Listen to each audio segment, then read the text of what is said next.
C'est à cause de cet évangile que vous ne me verrez pas monter en chair aujourd'hui, entre autres. On a quand même l'impression que ce dimanche, les textes sont juste faits pour les prêtres. Ça doit être pour vous permettre de vous reposer, comme vous êtes allés à la messe cette semaine, puisque c'était une fête d'obligation. Aujourd'hui, il n'y a que les prêtres qui doivent venir à la messe. Et pourtant, vous êtes là. Non. Le dimanche reste le dimanche, même si on est allé à la messe cette semaine, même si on y allait plusieurs fois, même si on allait tous les jours, le dimanche reste le dimanche. Et ces textes, je vais vous dire quelque chose de bizarre, mais ne s'adressent pas qu'aux prêtres ordonnés. Ils s'adressent à tous ceux qui, par le baptême, sont devenus prêtres, prophètes et rois, c'est-à-dire chacun d'entre nous. Tous, par le baptême, nous sommes prêtres. Donc tous, nous avons droit à cette belle remarque que Jésus nous fait et qu'on croirait faite par un cauchois. Vous savez, dans le pays de Caux, ils disent il y a les causeux et il y a les faiseux. Dans l'Évangile, Jésus nous dit exactement la même chose. Eux-mêmes enseignent, mais ils n'agissent pas. Ils n'agissent pas, ils disent et ne font pas, voilà. Ils disent et ne font pas. Et ça, malheureusement, c'est la remarque que beaucoup de chrétiens entendent. On a une parole de Dieu qui est tellement belle, tellement grande, tellement fantastique, qu'on entend chaque dimanche, qu'à chaque fois qu'on voit un chrétien se comporter en être humain normal, c'est-à-dire, malheureusement, en pécheur, tout le monde a envie de lui dire « Mais qu'est-ce que c'est que cet évangile dont tu nous bassines les oreilles ?» alors qu'on ne le voit pas mettre en pratique. C'est vrai, ils ont raison de nous faire cette remarque. Les païens, les barbares, les non-croyants ont raison de nous faire cette remarque en disant « Mais vous entendez cet évangile et vous ne le mettez pas en pratique. » Et Jésus commence par les prêtres. Alors lui s'adressait aux prêtres de cette époque-là, c'est-à-dire ceux qui étaient, d'après la naissance, prêtres de la même descendance qu'Aaron, ceux qui étaient au service du grand temple de Jérusalem, ceux qui transmettaient la loi avec ses 365 commandements et qui, évidemment, ne le respectaient pas. Parmi ces commandements, il y en avait qui étaient évidemment impossibles à respecter, comme le fait de ne pas travailler le samedi, le Shabbat, et comme ce sont des prêtres, eh bien, ils devaient se mettre au service de Dieu. Mais Jésus ne parle pas de ces commandements-là, il parle de tous ces commandements de charité. C'est à chaque fois que Jésus nous dit pharisiens, prêtres, scribes, hypocrites. Et ça, nous n'avons pas envie de l'entendre pour nous, cette remarque. Alors vous inquiétez pas, je l'entends bien pour moi comme prêtre, et à chaque fois que je dois prêcher, je me dis, Seigneur, mais le premier qui devrait changer et écouter ce que le prêtre est en train de dire, c'est le prêtre lui-même. Le premier qui devrait mettre en pratique, plutôt que de faire des grands discours, c'est le prêtre. Je sais, je suis le premier. Pourtant, je continue à le dire parce que je me sens solidaire de vous.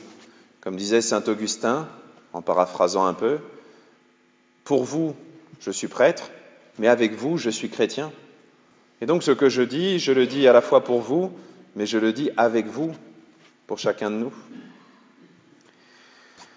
Alors maintenant, que devons-nous entendre dans ce texte ? Personne n'a le droit de se faire appeler père. Mais dans ce cas-là, il faut aussi l'étendre aux mères, puisque Dieu a un cœur de maman. Et ça veut dire quoi ? Ça veut dire qu'on n'a pas le droit d'appeler les prêtres mon père, qu'on n'a plus le droit d'appeler les papas papa, qu'on n'a plus le droit d'appeler les mamans maman. Qu'est-ce que ça veut dire ?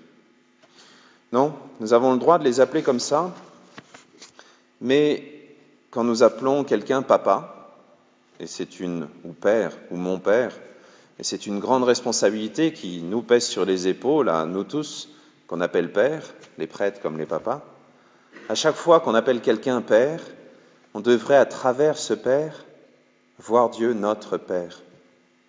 Et en sens contraire, à chaque fois qu'on dit le notre Père, nous, tous ceux qu'on appelle père, ça nous met un petit peu de pression sur les épaules parce qu'on devrait être exemplaire, on devrait être justement ce canal, ce moyen par lequel on imagine, on accueille Dieu, notre Père. Et ça, c'est valable pour les mamans aussi. Et à chaque fois qu'on enseigne et qu'on reçoit le titre de maître, on devrait à travers nous voir toujours le maître par excellence, le rabbi, le rabouni par excellence, c'est-à-dire Jésus. Et ça, c'est pas facile à faire, parce que nous avons toujours, au plus profond de notre cœur, une bonne petite racine d'orgueil difficile à arracher, comme le pire chien-dent. Et cette racine fait que, quand on dit « Ah, il a bien prêché aujourd'hui », voilà, le curé qui se met en avant. Alors que normalement, s'il a bien prêché, on devrait se souvenir non pas de quel curé c'est, mais de ce qu'il a dit. Si un jour, en vous rappelant de la messe d'Assigny, un 5 novembre, vous vous rappelez de ce qui a été dit, mais vous ne vous rappelez pas du curé qui vous l'a dit, alors ce jour-là, j'aurais bien réussi mon rôle de curé, mon travail de curé, même si c'est plus qu'un travail. Un petit moyen pour basculer du bon côté de la barrière, c'est de se souvenir d'une des signatures du pape. Le pape peut signer en disant évêque de Rome, patriarche d'Occident, vicaire du Christ, etc. Il a des tas de signatures qui sont très très belles, mais la signature que je trouve la plus belle, c'est serviteur des serviteurs du Christ. Comme Oscar. Moi, je suis serviteur du Christ comme prêtre, Oscar comme enfant de cœur et au service du prêtre et de tout le monde. Donc vous voyez, moi à mon tour, je devrais appeler Oscar votre sainteté. Je suis certain que ça lui plairait. On ne va pas dire la même chose de l'autre, il s'est planté. Il est parti où l'autre enfant de cœur ? Bon, ils ont disparu, les enfants de cœur qui disparaissent.